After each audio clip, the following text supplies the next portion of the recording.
কবি জীবনানন্দ দাশের বুনো হাঁস।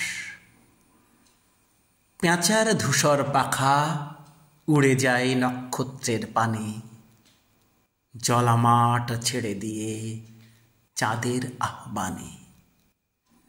বুনো হাঁস পাখা মেলে, সাই সাই শব্দ শুনি তার, 1 2 3 4 অজস্র অপার। রাত্রির কিনার দিয়ে তাহাদের ক্ষিপ্র ডানা ঝাড়া, ইঞ্জিনের মতো শব্দে ছুটিতেছে তারা। তারপর পড়ে থাকে নক্ষত্রের বিশাল আকাশ, হাঁসের গায়ের ঘ্রাণ 2-1টা কল্পনার হাঁস।